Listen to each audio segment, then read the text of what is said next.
I have probably a Johnny Cupcakes problem You that requires do. I don't know. an intervention.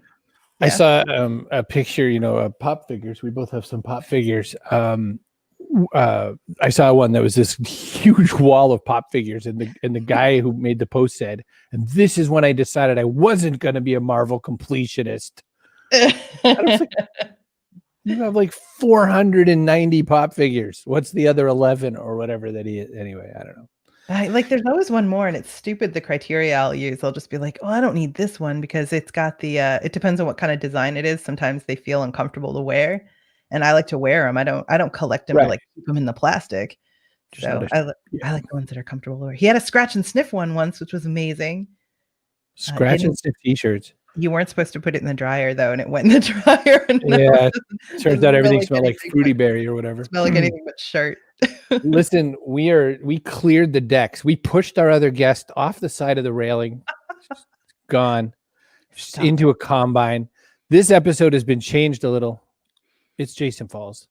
It's just Jason Falls. You could easily fill a very fun day with just Jason Falls. I talked to Jason Falls as recently as yesterday twice, and I would say that both times were good. I think what I really want to do is walk around telling everyone, well, the first one was so much better. You wouldn't even believe what I admitted to. But I would believe that. Yeah, I know you would. But you were there for at least parts of both shows, so it could have been. Well, that's true.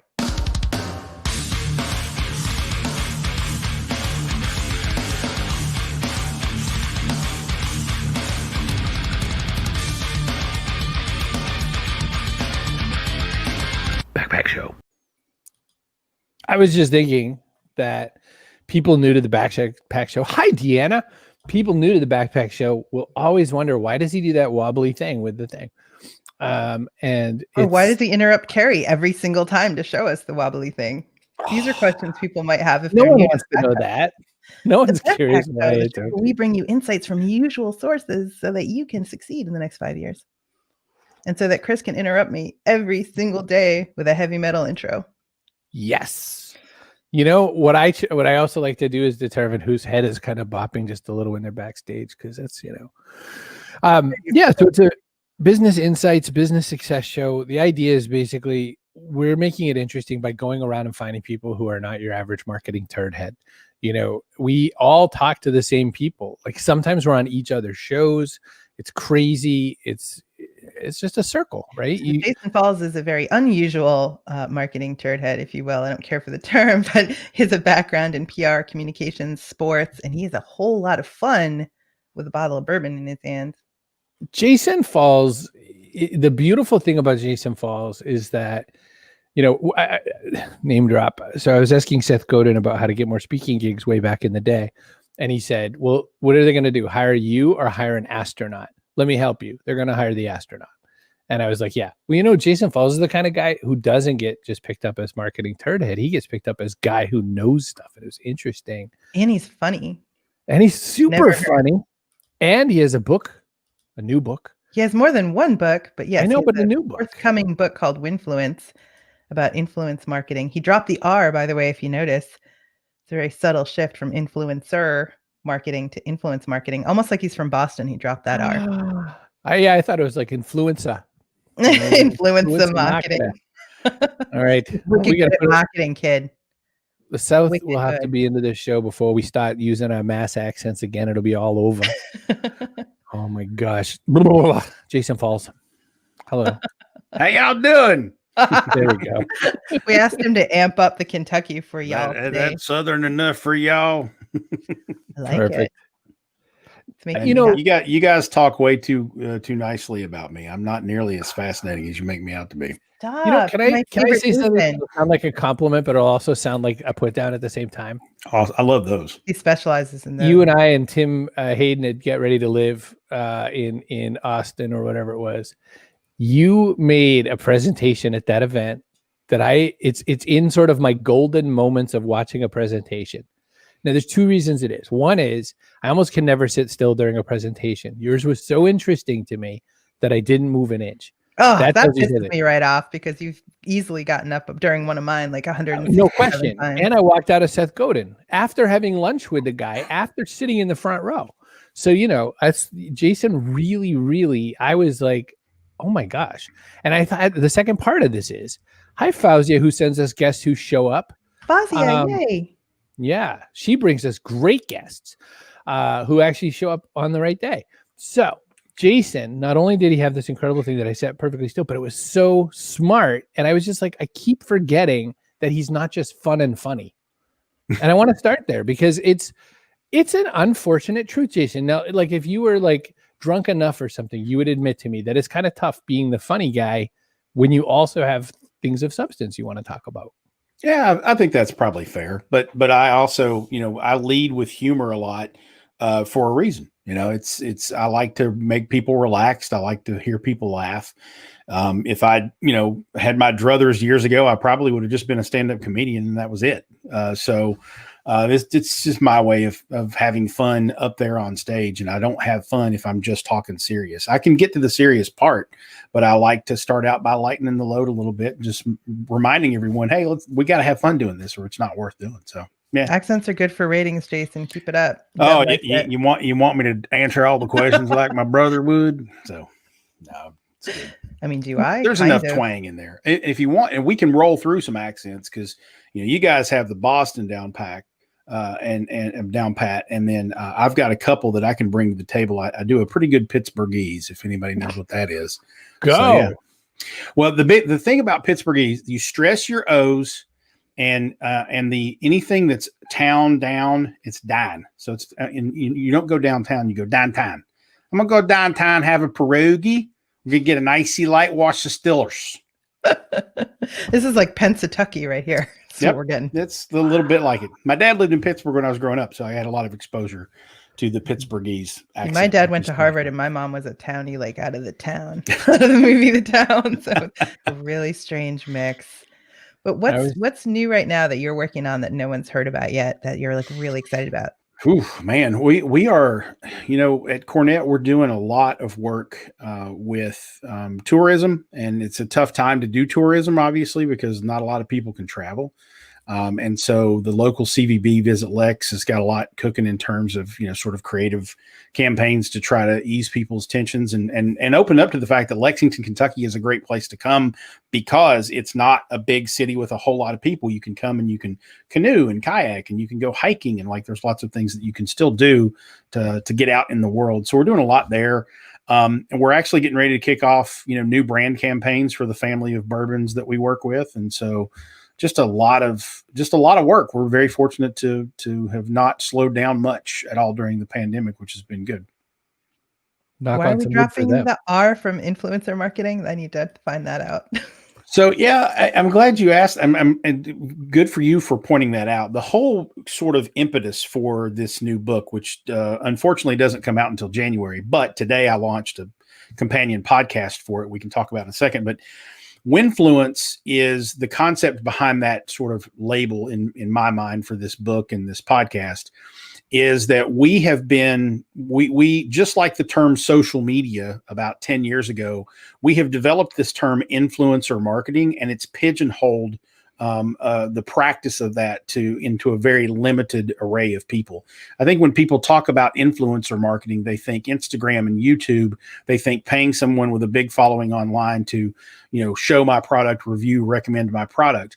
But influence marketing, if you take the noun, the person out of it, and talk about the action of influence, now you're opening up the horizons to be able to talk about a lot of different things. You can talk about any type of persuasion. You're trying to influence audiences to take action. You're trying to influence audiences to think differently. So it brings in advertising. It brings in public relations. It brings in public affairs. And yes, there are online channels through influential people who have audiences online that are a big part of that. But the president of the local PTA or the president of the urban league in your city, those are also influential people, and they may not have any followers online. They may not be plugged into social media. So when I think about influence marketing rather than influencer marketing, I'm thinking about the practice, the action we're trying to implement here, which is influencing an audience. And I'm not so hyper focused on someone who's got an Instagram account. That can be a viable channel, but there's lots of others depending upon your goals. So that's an important thing to know then, that people who call themselves influencers may not actually be that influential in the sphere you're trying to break into. It's a label, right? I mean, you can call yourself, you can be in a student film and call yourself a movie star, but you're not really a movie star, right? You're just someone who slaps that label on yourself. And there's a huge, right now with brands, the shift that has been happening for the last couple of years in the marketing world, especially on the agency side of things, is brands are coming to agencies and saying, I no longer want to work with people who have big audiences. I want to work with people who have big impact. So they want the influence. They don't want the influencer. And so that's kind of the foundation of the whole book. All right. And again, we're talking about a book that comes out a while from now. We're launching the podcast. How do people get to that podcast, by the way? You can go to jason.online/Winfluence podcast. Is that what you can do? That's what you can do. And we launched this morning with 5 episodes. It's the feed exists. It's got some old, Jason Falls show and Digging Deeper episodes. It's a long technical story, but there's some archived episodes that are the other show. But this is a brand new show launched this morning. The first 5 episodes are live now, and it'll be a weekly audio only podcast. I'm not going to pepper another live stream in people's faces with this one. This is just me having a really deep conversation with someone in the influence marketing space each week. Started off this morning with Ted Murphy from IZEA, the CEO of IZEA. We had a really interesting conversation about sort of the whole history of influence marketing from the way we think about it today, because IZEA was really the first company that said, pay us to find influential people to pay to post things on the internet. And so that kind of got the snowball rolling. So we started off with Ted, and then Christy Samus from the Influencer Marketing Association, who also leads Real Clever, which is an agency in San Francisco. She is a guest on the second show. The third show is Adrian Parker, Global VP for Marketing for Patron Tequila, to look at influence marketing from a brand perspective as opposed to an agency or a software perspective. And then Tabitha Hawkins joined me for the 4th episode. She is the founder of the Association of Influencers and Content Creators. And so her organization is really about increasing diversity and equality, equal opportunity for influencers across the industry and across the space. We talked a lot about the potential unionization of influencers and all sorts of other topics in that episode. And then the 5th episode that's available today is Sam Fiorella, who actually wrote the original influence marketing book with Danny Brown. That's Sam's book. But that's several years ago. And his agency, Sensei Marketing, they are reverse engineering influence for their customers through branded communities. And the conversation there got really nerdy and really deep, but that's what the podcast is about. Dave Delaney points out that link is case sensitive. So thanks for that, Dave. He also says you're making him crave bourbon. Because on the Backpack Show, we bring in comments and questions from our guests as well. Fazia in the audience points out that followers can be bought. People do that? I want to make a comment. When I saw that scroll by, I just realized this. So there's a friend of mine who, I use friend loosely sometimes, but I have a friend who wrote a book once, maybe 2, but he has at least 1 in the book. And I happened to check out, for no reason I could think of, his Twitter profile. And he has 500,000 Twitter followers, like exactly 500.1 K Twitter followers. Now I've survived as many robot cullings as I can, and also people are mad that I don't always talk about marketing, so I'm down to like 336 point whatever. Now I earned those the good old fashioned way, being on Twitter since 2006, and just being sort of like a Toms of MySpace for a lot of people for a lot of years. And this guy had 500,000 followers, and all I thought was, no, you don't. And then it kind of points to the point, the influencers is a bot experience now. It is a Nothing really happens in experience. Retailers for sure, B2C brands are so sick of it. They're so sick of giving away a wedding cake to try to see if you can get a few more wedding cake sales. This is the right time for this book and this podcast. I'm going to turn that into a question now that I've gotten that out of my system about the 500,000 guy. Here's my question. It's the worst host ever. The concept of the verb of it all. How do I, or what do you look for, or how do you explain? Like, I want Johnsonville Brats to be my customer, and they're actually talking to me. We're in dialogues now, so this is real. I'm asking you. I want to get them to be like, whoa, Brogan made him buy a shit ton of sausages. Like, that's what I want. So what has to happen? You know, I mean, I guess the really basic storyline is you make them buy sausages, but like, what are you thinking? Like, and what's Jason Falls, the author, saying?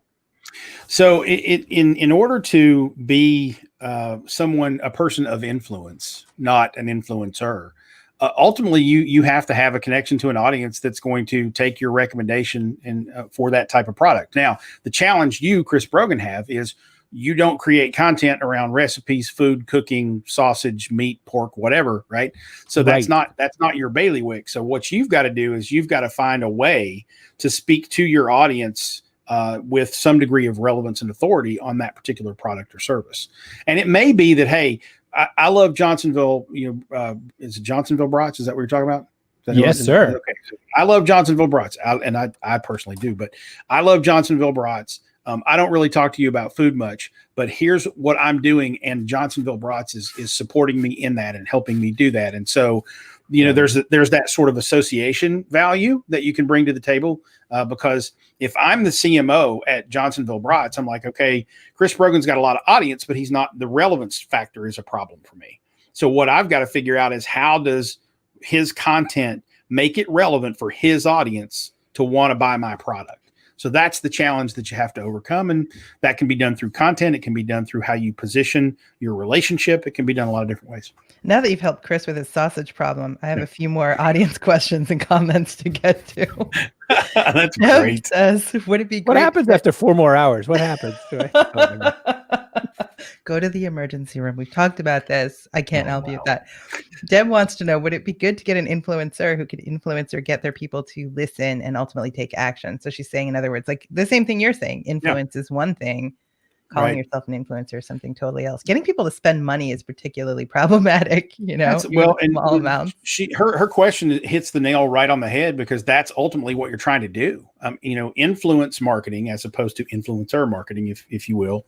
Influence marketing is about finding the channels, and it might be advertising as a channel. It might be that email is a channel, or it might be that Instagrammer or YouTuber is a channel, because they have an audience that they can speak to, that it's leveraging those channels to motivate an ultimate target audience to do something or think something, differently than they think now, or behave differently than they behave now. So she hit the nail right on the head.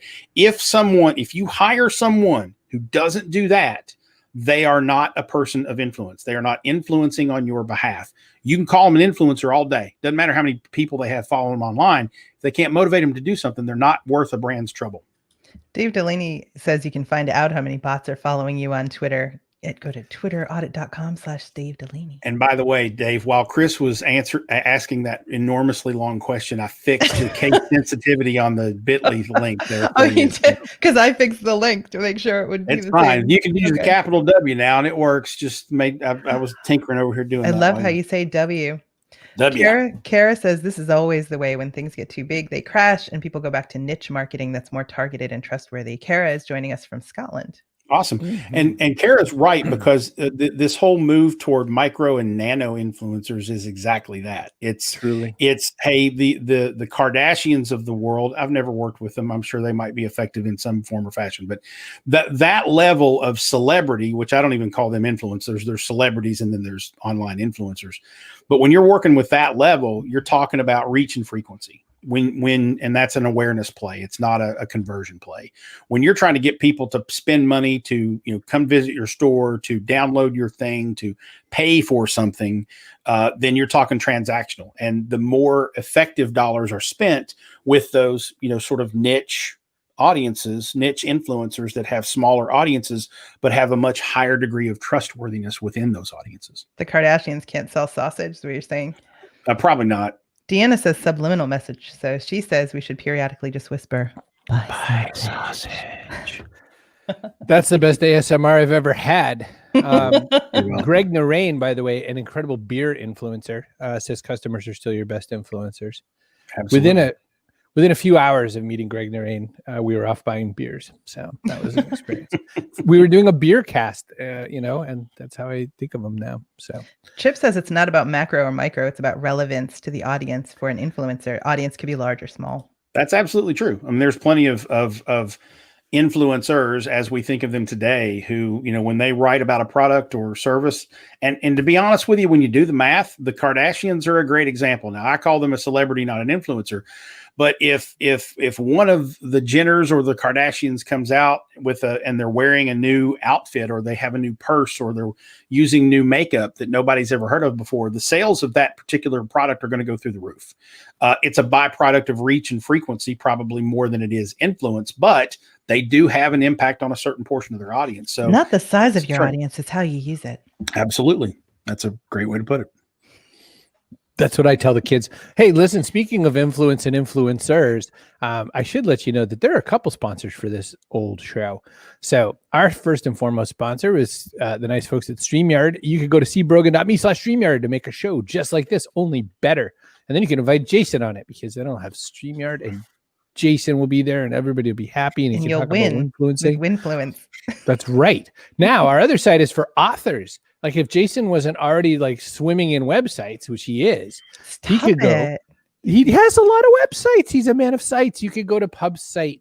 You could go to pub-site.com. If you need an author website, a website for your book, a publisher website, you can go to pub-site.com and you can make it yourself. It's super easy, or they'll actually make it for you. If you need it like so easy, somebody else does it, they'll do it for you. You get a 14-day free trial, pub-site.com. Some best-selling authors are already on there. It's really great for first-time authors, but it's not just for first-time authors. Like Tom Clancy's on there. Like, let's not be like Robin Cook. Yeah, it's not the tiny guys. Don't be weird. You tiny guys can also go there, but So if you've got a book in you, but you don't know how to build a website, go to pub-site.com. Now, by the way, just one last thing about PubSite, and I'll let it go. Any idiot can make a website, like really can. And, saying I make sites for authors is, you can make sites for left-handed plumbers. But PubSite is made by a bunch of people who are publicists for some of the most important authors in the world. And so they have a 20-year experience of getting your stuff in front of the right people. You might even say they're a Winfluence kind of people. So you can they're the premier book PR firm, to be sure. There you go. Yeah. They know what they're doing. They are. There we go. That's our sponsors. Merry Christmas. He's a man of sites. You know who I'm not thinking about right now, by the way? I'm not thinking about our other guest. That's what I'm not thinking I feel about. like you are, though. I could be wrong. I'm not saying swear words. Everyone is an influencer, and Dave Delaney says quality over quantity, my friends. And scotch is better than bourbon, says Dave Delaney. Them's fighting words. We're gonna have a row here, Dave. You said row. You're dropping some major vocabulary words. Is that to compensate for the accent, Jason? Well, Dave's from Canada via Ireland, so he understands that. So he also looks super Irish, which is hilarious. I have to think that when he actually went to Ireland, people just talked to him as though he was a local. Oh, yeah. Assuming that he was. He's got the very Irish presence about him. He really does. So everyone's talking to each other in the chat, which is one of my favorite things about the Backpack That's how show. we know it's the right guest. Our guests turn up and start talking. So Deb loves your sound bites today. Left-handed plumbers. She came back from vacation. She's all, handled. And I think that she's just got all that energy. So man, Fazia is so awesome. I could just talk about Fazia. So Jason, back to the concept of Winfluence and what you're going to go deep on with. And by the way, what an awesome first guest, Ted Murphy. Ted Murphy's just a super guy. He's like you in that way, though. He's a guy that people think of as fun, gregarious, funny, and then forget that he's like a real deep thinker. That's a question to you about the way Winfluence may or may not be written about in your book, but also how you work and how you see it. Of course, we're attracted to the people that we're attracted to when it comes to like things like their smarts or whatever. You know, we like funny people. So you follow a lot of comics, you know, and Carrie loves smart people. And, you know, so when you seek to influence, it's not always just the product, is it? It's that second hop over to the audience in that way of, you know, you want to attract people that you're attracted to. Is there a place for that? Which is why influencers can't work so well. Yeah, there is, but I think it actually works with the influencers that you choose, right? Right, The Dave. people that you do connect with. A perfect example is, you know, one of our clients at Cornett is Buffalo Trace Bourbon, and Buffalo Trace has a certain, you know, stand strong is their sort of hashtag and their sort of vibe. They're a very powerful masculine brand. And the way that the sort of brand, you know, attitude and all of the pillars of the brand align, the one person that continued to stick out to Chris Comstock, who is the basically the senior marketing director for all of the Sazerac bourbons at Buffalo Trace Distillery, and Buffalo Trace Bourbon is what it is today, largely because of his leadership and work in the marketing department. But he, you know, told us a couple of times, man, the person who embodies this brand in a lot of ways is Joe Rogan.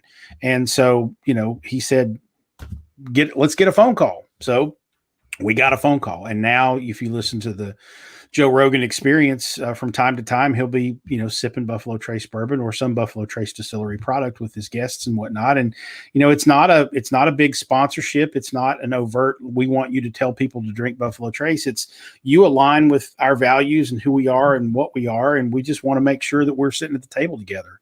And so it's a partnership with an influencer or a celebrity, podcast host, whatever. But again, it's not about an ad. It's not about a transactional thing. It's about building a relationship because there's alignment there. And those are the types of influence programs that I really enjoy trying to build myself for our clients, not just Buffalo Trace, but others, because I love the fact that what you're doing is you're building a long-term relationship with a partner that you are going to reap the benefits from, and they are going to reap benefits from you for, you know, years. And so a lot of the influencer marketing tools and agencies are all about pay the influencer this much money and they'll post about you this many times. It's very transactional. And that can work for certain things. There's nothing wrong with that. I'm an old PR guy, you know, by trade. So I like to build those relationships and have those connections over time, which can benefit you in dozens of ways that you never think about if you're thinking about, I need to move this needle by this much by this date. Dang, I just deleted the get off my lawn thing too. Just deleted it. Kara says, what's most important with an influencer, the personality and their likability or their knowledge that they have about the topic? So which brings more trustworthiness? I think it depends, but I think I would lean toward knowledge in terms of building trustworthiness. And when I think of someone who is more trustworthy versus, you know, entertainment or personality, I think if you're in the B2B space and you're trying to, you know, move, you know, big transactions that have long lead times and have high dollar, you know, ticket prices, you want knowledge and trustworthy. The entertainment value isn't going to go very far when someone's spending a lot of money. If you have a lower cost item and or you're just trying to create awareness, that personality and energy might be, you know, what you're looking for. So it really all goes down to what's your goal. What are you trying to use influence marketing for? If it's creating awareness, buzz, get people talking about you, lean toward personality. If you're really trying to drive a transaction and a decision or change the way people think about something, you need to lean on that trustworthiness, someone who's got a lot of credibility within that space, because that'll help you accomplish your goal, I think, a little bit better than the jazz hands would. We had NASCAR team owner Tad Geschichter on a little while ago, and he said, you know, if you can race and win, that's great. If you can race and win and you're likable, we're going to make a lot of money. That's Jane Morehouse says, not for business, but I asked my Facebook audience to wish my nephew happy birthday yesterday, and he woke up to 150 well wishes. Now, see, I feel like that's a fun ask people would want to be part of. Yeah. So if you can translate that into something businessy, you could probably accomplish the same thing. But like, who hates kids and puppies? Nobody. They're obviously all going to roll up and wish him a happy birthday. Fazia says nothing beats being a genuine fan, right? I mean, I wear Johnny Cupcakes t-shirts probably like 75% of the time. So come on over. And everybody's saying goodbye to Dave. They're all very sad that he left. I don't know. And TJ Gamble of E-commerce Aholic says, well, Buffalo Trace is speaking my language. Handsome got- TJ Gamble, I'd like to say, by the way. I think that's what we all agree to call him. This is an antique. fantastic- This is an antique, which is what he's mentioning, but he does mention Weller. This is single barrel, and you can tell I've enjoyed this bottle. So, Yeah. TJ has a pretty fantastic background for video stuff. Kara thanks you for your answer. And Deb says it starts out as transactional sometimes, but becomes a relationship if there's trust on both sides. Absolutely. There's an influencer we've worked with over the time for actually for Buffalo Trace too. Derek Wolf at Over the Fire Cooking, and it started out as, let's just do a sponsored post and see if there's some, I guess, to use a 10-cent word, synergy. Let's see if there's something there with your audience and our audience, and there was. And so that, sponsored post or two evolved into, we actually went in and did an entire series of a web, video series of Over the Fire Cooking with Buffalo Trace, where he would cook over the fire, and we brought in other influencers as guests. So we laid these influencers on top of each other to, make this, show really kind of fun and holistic for Derek. And it, helped him up his, production quality, and it helped us get exposure and sort of partnership with him and his audience. And it's worked out really well for both of us. TJ looks like Jim Gaffigan. I don't know who that is, but I'm willing to take your comedian word for it. Jim Gaffigan. Yeah. That's a weird. Okay. Yeah. Jim just went off on a certain sitting U.S. president, which has been really interesting. Jim is known for being a very sidelines, very polite, super Midwestern kind of guy, whose like most controversial joke is about eating Hot Pockets. And, for him to go off, it went. And, well, he's also a contributor to CBS Sunday Morning too. So there might be some repercussions from that he didn't expect. But yeah, he had a nice little rant this week. We just talked to David Litt yesterday, a former Obama speechwriter, and he set off an international incident just by inserting Kenya into a sentence at the White House Correspondents' monologue, because what was it? He said they both ended in Syria and Kenya. Syria, and and so that didn't go over, I guess, because it was something like, hey, we thought things were bad here. And then we took a look at what's happening in Syria and Kenya, and people in Kenya were like, hey. And so they started scrambling up their go-karts and, they started getting some, bigger rocks. I don't know. So you don't want your influencers like too high profile, because then everything they say is scrutinized to the point where your association with them then is scrutinized. Hey, you. Yeah, I just did it to myself because, some Kenyan's going to be mad at me now. Probably. Greg says, by the way, every influencer represents three great things: domain expertise, creative agency, and audience. I love that when agency is used in that form. I love it so much. It reminds me why the word exists. Yeah. And I love the fact that he pointed that out, because I think I wrote something recently. I don't remember where, probably on my blog, but I wrote something recently where I really think that one thing that will help sell through influence marketing to executives and clients and higher ups and whatnot is to, again, stop focusing on the fact that they are an influencer and start focusing on the fact that they are a creator, and that they are going to provide you with content. And if you negotiate it the right way, you can use that content. And it's not just about them posting on their channel to their people. It can be you collaborate on using their creativity, their creative vision and capabilities to do something really nice and magical for your brand. So when an executive hears that, who doesn't really know anything about marketing, but knows everything about, the spreadsheets and the zeros and the ones and the reds and the blacks, those particular individuals can say, oh, you mean they're like freelancers? We're going to pay them and we're going to get something in return. Then they start to go, okay, that makes more sense to me. So it's a good way to translate that. Deb says Jim was as surprised as anyone. His comments went that far. Yeah. Yes. So anyway, that point though is, I mean, how many different variations have we been in where we've had to say to someone, no, this is really worth it. And they're like, well, show me on my spreadsheet where that's worth it. And you're right. If you can't show it there, it doesn't matter. Yeah. Well, I like pilot programs for influence, anything really, because you've got to show that it works before anybody gives it any credence. They think when you say influence or influencer, they think Kardashians, and they're like, that is a waste of time and money.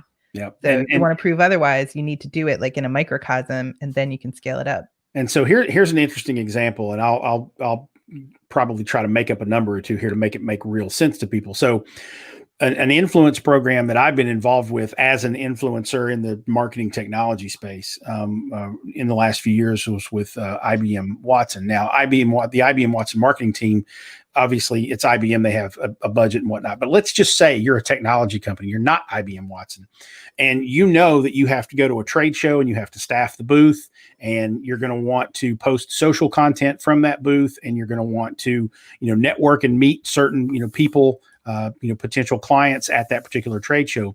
What if instead of, paying thousands of dollars to send 3 or 4 staff members out with your, sales lead to this particular conference, you took the budget that you would spend on 1 or 2 of those and hired an influencer to be with you at at your booth to help staff the booth, to live tweet and do videos and do content from your booth, which you were going to have to pay somebody to do anyway.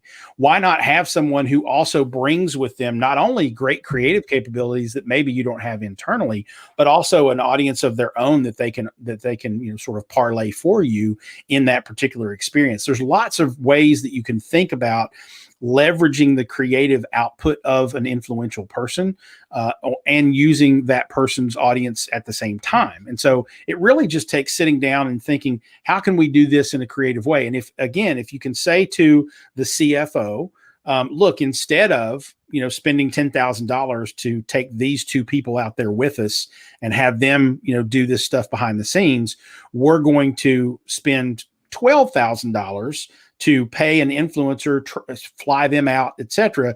They're going to do all the stuff the other 2 people were going to do, but we also have all this additional exposure because of it. That's another good way that you can probably sell those things through. And that you have a 90-degree segue? Or you have a 90-degree segue. I wanted to ask you about Falls Off the Rocker. Oh, Lord. Oh, man. It's a little throwback. Jason used to do a humor column. Falls Off the Rocker. Look at this. I think I have. This is an old folder. There's my college roommate Brad Wilson drew that cartoon of my old column, and I tried to do. This is an old folder. I tried to get it syndicated and sell it to a bunch of newspapers. After the first newspaper it appeared in fired me because they didn't like my sense of humor. But basically, it was like Dave Barry with an edge. I had a column, I think once, it might actually be in here. Here's some headlines from my old newspaper column writing days. What do you think I am? French. Bell South has no listing for customer service. That was a fun one. PETA protests KFC. Kentucky declares war. That was a good one. Nice. This is one of my favorites. Citizens beware. Government officials are on the loose. Escape from Tijuana, memoirs of my drug running days. This is just, it was Dave Barry, but with a little bit of an edge, and it was irreverent and fun. And it was so fun that the Appalachian News Express in Pikeville, Kentucky, my little hometown, fired me. And the publisher of the damn paper was my godfather. That's how terrible it was, apparently. That's just saying it all.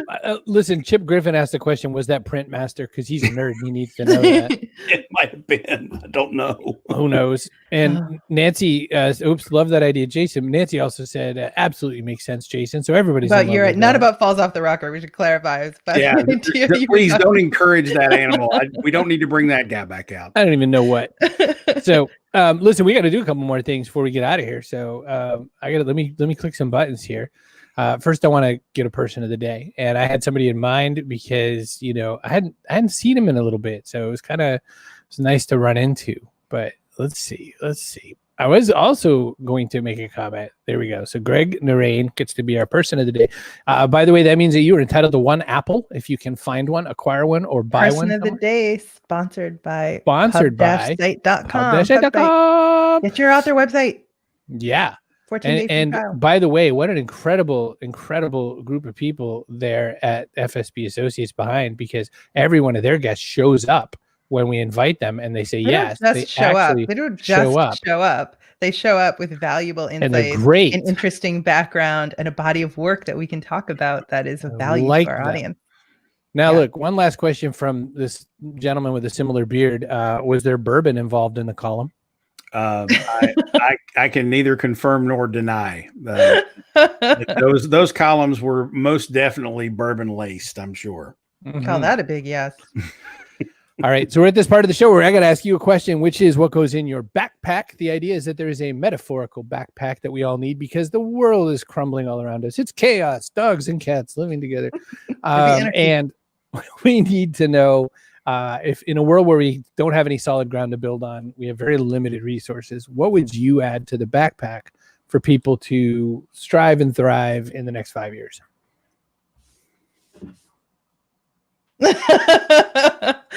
I got a whole it's over here. I got a whole shelf of that's 1792 right there, and then back over here I've got some Eagle Rare and some Buffalo Trace, and yeah, you're gonna be like a wounded gazelle clinking through the desert with your backpack full of bourbon. Well, but I'm gonna be the life of the damn party. Right? So people are gonna want to hang out with me because my backpack has the good stuff. So that's and that's probably as important to me as being able to survive. So there you go. Was there bourbon in the column? Yeah. Yes. Yes. We answered that one. So listen, I don't know if you noticed this or not, but StreamYard sponsors this show, cbrogan.me/StreamYard, and PubSite does, pub-site.com. I don't know if you know that. Jason Falls. Yes. There's something we do a little different on this show, and even a little different, I would say, than when you were last here. And it was an idea that I got from my grandmother. What she